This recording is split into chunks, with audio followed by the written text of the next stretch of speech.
Welcome everyone to today's web chat about flipped classroom.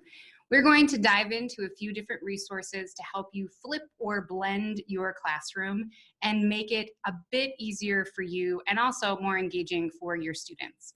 So our general goal, as always, is to help you innovate in your classroom. So that's our main focus today as well. There are three main tech tools that I'm going to share today. So see if there's at least one of this group. You certainly don't need to use all of them to flip or blend your classroom, but finding one tool to start with to help you on the transition will be really great. So think about what would be easiest for you as well as for your students to navigate through. On our resource doc, we're going to talk about these first three pieces of tech to support the flip. So we'll head to Edpuzzle to start. I've talked about Edpuzzle a few times on different chats, but I do think that this is one of the easiest to use and most convenient resources out there in terms of working on flipped and blended learning. It makes your process as a teacher so much easier because with Edpuzzle, you can take any video that is on YouTube or any video in the Edpuzzle collection, including videos uploaded by other teachers, and embed your own quiz questions. You can also upload the videos that you make for Flipped Classroom to Edpuzzle and add questions to your own videos. So we're going to take a quick look at what Edpuzzle looks like. So this is my fake class. As you can see there, I had a few colleagues who were willing to be my pretend students. When you come to Edpuzzle, you'll have a few different things. You can look at the content that you've looked at, your grade book. I don't have anything set up because, again, this is a fake class for me. But you can see over here, I have my fake class. You can add new classes. You can also import from Google Classroom. So if you are a Google school, that step is really easy. But if you're not a Google Classroom, you just name your class,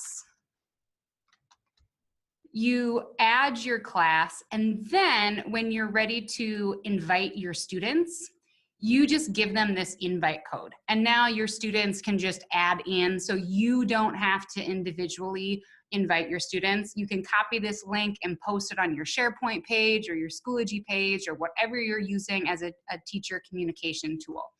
So getting your kids in is easy. Here is why Edpuzzle, though, is so cool. When I want to make a video, if I'm under the content, and I can search my own content, but I can also search any of these channels that are over on the left-hand side. I can search any of these for content that is already created that might cover the resources, the ideas that I want to cover. In last week's episode, Corey shared that his recommendation is don't over-rely on other experts to teach the content. And I completely agree with that advice. I would also encourage you to think about what is the content that you need to teach versus what are some general ideas that are fine for someone else to teach. For me as an English teacher, I think having someone else teach my kids grammar instruction is just fine. And I'm okay being the writing expert in the classroom, but using some fun, creative, goofy grammar videos that I would never be able to produce that say what I want to say about grammar in an easier way. So you can see this semicolon video here. But let's click on the Edpuzzle search. You can search for almost any topic. Well, you can search for any topic. Whether or not there will be a video already there is a different story.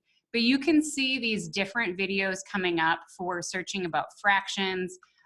Maybe I want something about ecosystems. So again, I like that these videos are already here. So if you are new to the flip and the idea of creating your own videos feels time-consuming, overwhelming, and technically challenging, this is a great place to start. So heed Corey's advice. You probably wouldn't want to flip your classroom only with videos made by someone else, but what a great way to flip one lesson. What a great way to flip one part of your instruction. Like for me, I would easily and happily flip direct grammar instruction and use something like this for key grammar bits and pieces. So I can go through these different videos. If I want to check YouTube, I can switch over and now I have different videos available from YouTube. But I also want to show you something that's pretty cool, because if I'm honest, there are times where as a teacher, I start my search here. I start my search in YouTube. So one of the things that I love about Edpuzzle, and the link to this is right here, there's this Edpuzzle extension. So I could go to YouTube first, find the videos, or maybe if you're anything like me, you already have several YouTube videos that you use from year to year and you have in your saved in a little file, the links, or somehow have them targeted. So I can find this video. You can see that with this Edpuzzle extension, I have this button. When I'm logged into my account, anytime that I search YouTube, this button is there for me. And then while I'm watching this video on YouTube, if this is the video that I want to use for my classroom, all I have to do is click this Edit with Edpuzzle button, and it automatically opens up in my Edpuzzle account. And now I'm at the video editor screen. So I can easily do that from here. I can find a video, I can search here in Edpuzzle, and when I find a video, I can either watch it, I can make a copy of it, or I can go direct to edit it. So you can see I get to the same place, to the video editor, but there are a couple different roads that you can take to get there. So if you like searching from YouTube first, then I strongly recommend you use this Edpuzzle extension. And again, that's right on the Edpuzzle page. You click on this extension, it'll take you to the Chrome store. You can add this Edpuzzle button to your Chrome browser. You do have to use Chrome in order for the Edpuzzle edit button to work in YouTube. Now that I have this here, this is where the magic really comes in, because you could take any YouTube video and assign it to your students and use that to flip your classroom. And that is a fine first step. But here's why I think Edpuzzle really makes the experience much more powerful for you as the teacher, as well as for your students. I now have some options, and I can trim this video. So let's say there was a 2-minute section. I only want my students right now to watch about tropical rainforests. Or maybe I'm going to jigsaw this ecosystem video, and I'm going to segment the different ecosystems into different videos. So it's one long video, but I only want my students to watch a couple-minute chunk at a time, so that I introduce that ecosystem, and then we talk about that ecosystem in class, and then the next day I release the next video on the next ecosystem. That's a good strategy for a lot of reasons. I've shared multiple times, I'm a bit of a stuck record, but I think it's a good number to remember. In general, videos about 1 minute, a minute to a minute and a half per grade level is a good length for an instructional video that you are wanting students to learn content from. So that 5-minute target range is also just a nice convenient length. It's much harder for a student to find 15 minutes to watch a video. 5 minutes, now it's much harder for them to have an excuse to not watch that video. So you can use this editor. Unfortunately, you can only crop from the sides. So you can't, crop out the beginning, have the middle, crop out a piece from the middle, and then splice together the end. You can't do that yet in Edpuzzle, but let's say that I want to do this. Once I have my video cropped the way I want it, I can add some voiceover if I want. I personally have never used this feature, but this would allow you to record your own voiceover and replace the voiceover in the video. I do like doing some of these little audio notes. This would pause the video and then insert your audio note so you could provide a little bit of instruction. And as the bullet point there says, or to just make sure that the kids aren't sleeping. The most powerful tool, though, is this quiz button. So now I have my shorter version of this video, and wherever the video is paused, wherever I have this pause button, I click on the question mark, and now I can embed questions into the video. I don't think I need to explain why that's a powerful tool and a great formative assessment. Throughout the video, you can build in stopping points that just does a quick check for comprehension and understanding. For me, for something like a video about, I mentioned in the flipped classroom that I made my own video on how to do in-text citations. These questions were what determined for me where kids went to work in the classroom after they had watched this video. So the video assignment, which was 7.5 minutes long, so with the questions, about a 15-minute homework assignment, they did that outside of class. I looked at that information, my feedback, and from that, I knew which students needed to review in-text citations and which students were good to go. They had absorbed the material correctly, and they were ready to just start working on their paper.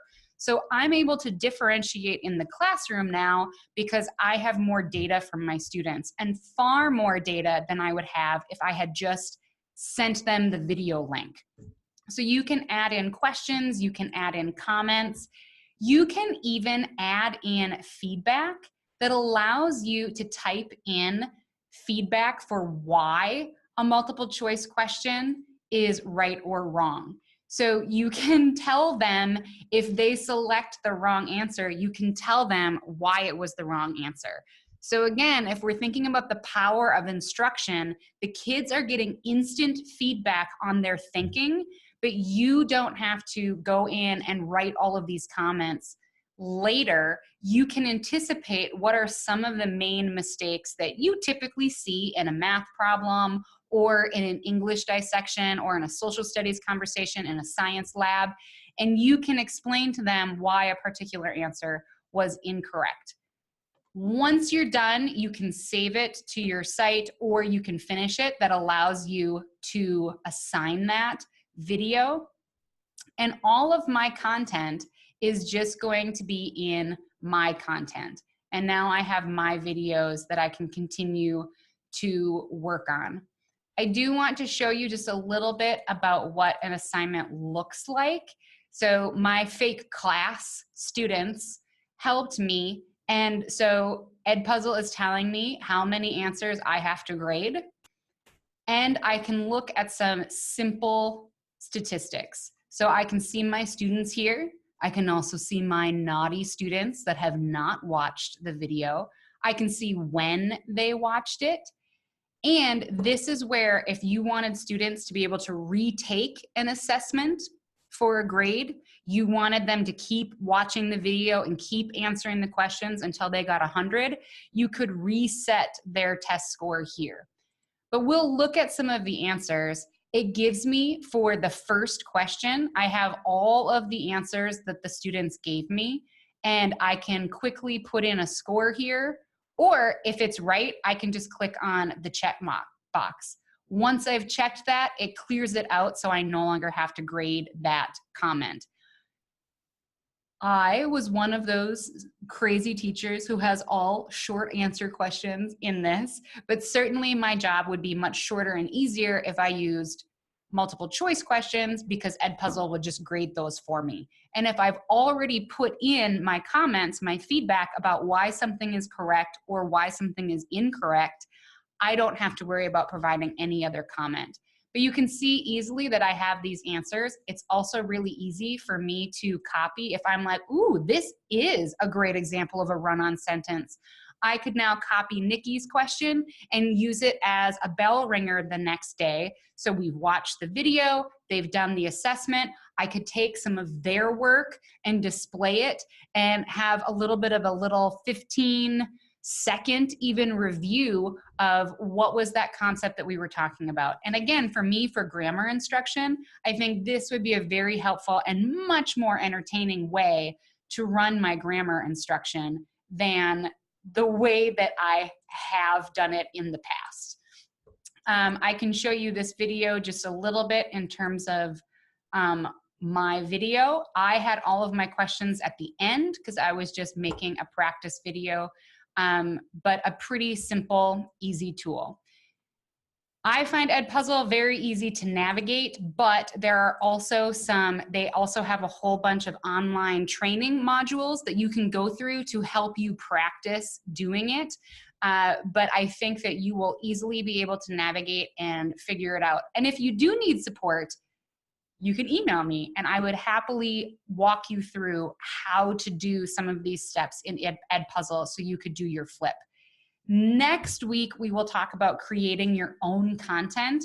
And like I said, you can also take your own videos. If you want your own videos, you can add content here and upload your own video so that you can have embedded questions right in your own content. So I think that this is an invaluable tool, super easy, free for teachers. I highly recommend giving Edpuzzle a shot if you're considering doing flipped or blended lessons. It would be easy to have an Edpuzzle station as part of station rotations, where you maybe have 3 or 4 devices set up as part of one station. And as students are going around doing a variety of tasks, one task is to watch a video and complete the questions on that subject. The next thing that I want to share is just remind you that you can do a lot of those same things with something as simple as Google Forms. There are also forms in Office 365.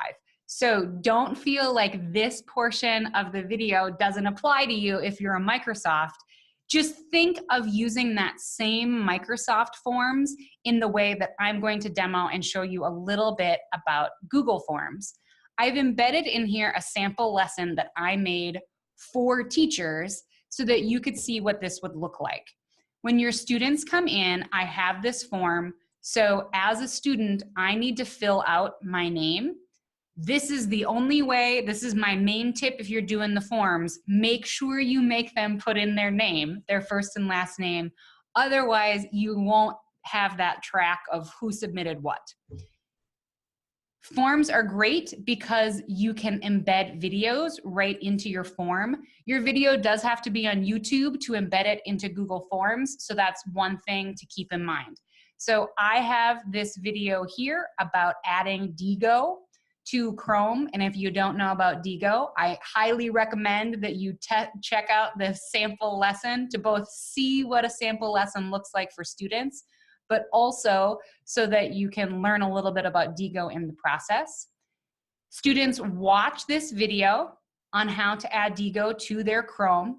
Then I give them my next set of instructions. So right now, add Digo to your Chromebook and create your account. Then click next. So they've watched the video. So again, instead of me doing this in class, I've given them the resource so that they can know how to do that on their own.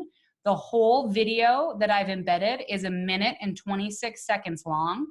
This will explain to them how to add Digo, and you can see I have it right up here in my Chrome browser. And then when they've done that task, they go to the next station, the next part of this activity that I want them to do. So now I want them to actually use Digo, to go into their Digo library and find an article that you just annotated. To the right, they're going to copy that link. This makes sense if you're in Digo. They're going to put their link there so that I can see that they have played in Digo, they have found an article, they have annotated it, they have followed their instructions, and that's worth 19 points for them. I have a quick review question of just why do we annotate, and it's not because it makes your English teacher's heart pitter-patter, but that is part of it. And then for this, since it was for teachers, I have a little reflection question, and then students submit their work. It won't let them submit if it has, your asterisks. So when I go to Diigo, it has my articles that I have annotated. Diigo is another free tool. This would be more of a project assignment management tool. It allows students to annotate any article that they read in Google Chrome. So I have this button. If I find anything while I'm reading, I can click my Diigo editor. It allows me to annotate and make notes right in that website. And then that link saves to my Diigo library. So as the student, I'm going to get the link for this assignment, and I'm going to put it in my form, and then I can submit my homework to my teacher. Then I, as the teacher, will be able to see everyone's work and click on their links. So a Google form is a great way to collect student work if you want them to share different resources with you. I like it because then instead of having 120 emails, which is frequently how students share work with me. So if they share a Google Doc even with me through the regular shared process, it sends me the email. So now if I'm doing that all day long for 125 students over the course of my English classes, that is a lot of emails that I now have to click through. However, if I use a simple form and I set up the Google form and say, share your assignment with me to this form, now I don't receive any emails and all of the assignments are gathered into one Google form. I could have different forms for different class periods if that's something that I care about. I could also have a question on the Google form that says, which class period are you in? And then when I have my sheet that shows me all my results, I could filter my spreadsheet by class period. And now all of my kids from each period would be lumped together. So lots of simple ways to use Google Forms. So don't forget about some of the simple tools that could help you with the flip or help you blend, help you create stations. Google Forms, Microsoft Office 360 Forms would be a simple tool that you and your students are probably already using and familiar with. So if something like Edpuzzle feels like, that's just another account, another thing I have to use, this is a great option that is already built in to your teacher toolkit. The final thing that I want to share is this relatively new tool. I'll be honest, I learned about this about a week ago, and I just felt like it was reasonable to share it with all of you. It's called Insert Learning. So it's a simple tool that allows you as a teacher to build interactive questions into any article. So if you find an article that you want to assign to students, this allows you to add different notes to that article. So I'm going to show you Newsela just because I think it's a great resource for teachers. Again, that's part of my goal. It's another free site. It has articles that you can assign to students. You can set up a classroom in Newsela if you so choose. But another option, if you didn't want to do that, is just use some of the articles from Newsela. So let's take a look at this article about kids fighting climate change in the court. Newsela, if you have an account, allows you to create an assignment. You would have some options in the create assignment right here in Newsela. It allows you to add in some simple quiz questions. You can change the lexicon of any article in Newsela, so it's also a nice way to support all your learners. But let's take a look at this Insert Learning and what it does.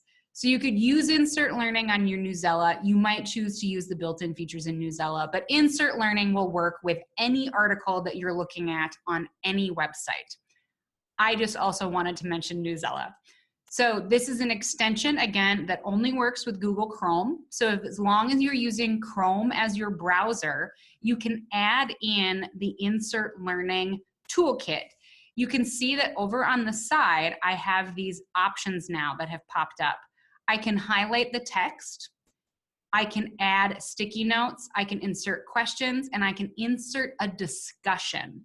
So if I'm thinking about this and what I would want to do as a teacher, the first thing that I'm going to do is insert a sticky note telling my students what I want them to do when they read this article. So as you read, highlight the following. And now I can have them do the main idea. I can have them do supporting details, and I can have them highlight words they don't know. So this sticky note allows me to add some instructions. You can see that I could also record those instructions. Now I also can add in some general questions. I can add in, you can see that it highlights, so I can attach where I want that question.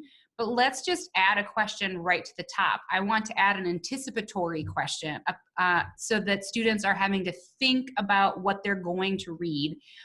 So just based on the title, and I can embed whatever question I want about the title. Then they read the article. You can see it's not particularly long. This is one of the things that I think is super cool. You can insert a discussion. So now I could create a discussion question. When you insert a question, the other students do not see what each other writes. When you insert a discussion, they can see each other's posts. So again, this all happens right here in the article. So again, you could see, like, if you were doing this as part of a station, as part of an ongoing, maybe throughout the course of a week, students had to do different tasks, and reading this article and participating in the discussion was one of those tasks while you were learning about different laws and the judicial system. Then there can be an ongoing discussion here where maybe I ask students to reflect on this last quote in the article that says that this lawsuit is helping children, inspiring students of all ages to see themselves in the parchment of the US Constitution. So I can ask students to discuss, what do they think about that? Do they feel like they are part of the Constitution? What type of lawsuits would they want to see brought on their behalf for the future? So that's a little bit about insert learning. Oh, and then when I'm ready to go, I need to click the insert learning button. Unfortunately, the biggest limitation of this tool is that it is specific to Google Classroom. So it's a Chrome add-on, it's free, but you can only use it if you're already in Google Classroom. However, some of the other tools that I've been mentioning, Newsella, the Digo annotator, those are tools that you can use through Chrome, but with whatever accounts you want. They don't connect to your Google Classroom necessarily. So those are things that anyone in any situation could use. So those are just a few of my favorite tools that can help support you and your students in making the flip to flipped classroom. I think any of these tools are really going to revolutionize your classroom and make it so that you have more time to spend working with your individual students. And that, to me, is the biggest advantage of flipping and blending your learning environment.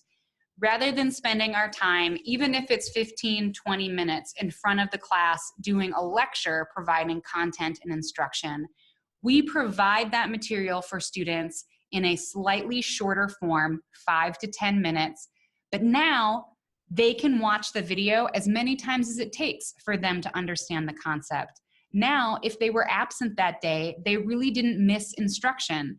Now, by using something like Edpuzzle or Google Forms or Office 365 forms, you can embed formative assessment questions that show you what the students have learned, what they understand, and what they need support with. And instead of spending your time lecturing or going through that material in class, now you get to spend your time actually working with those students and helping them master that content. So I can't think of too many things that are more powerful for us as educators, but more importantly, that are more powerful for our kids, and making sure that our students are truly mastering the content that we are teaching them. Just covering the content doesn't mean that kids learned it. But if we can cover the content, have it recorded so they can go back to that content, and assess them on their mastery of that content in a way that doesn't make us as teachers have to grade a ton of things, doesn't make it so that we have to spend all of this time reinventing the wheel, we can really be of much greater and better service to our students. So check out one of those tools. Again, you definitely would not use all of them as you're going through your flipped instruction, but take a look at Edpuzzle, Google, or Office 365 Forms. If you are a Google Classroom school, check out the Insert Learning and see if that's a tool that you like to use when assigning articles in your classroom. As always, if there's anything that I can do to support you and your students in your quest to try out Flipped Classroom, don't be afraid of contacting me. I would love to spend some time working with you on creating content and finding content to support your learners, or testing these models of Flipped Classroom and supporting you as you transition to the flip.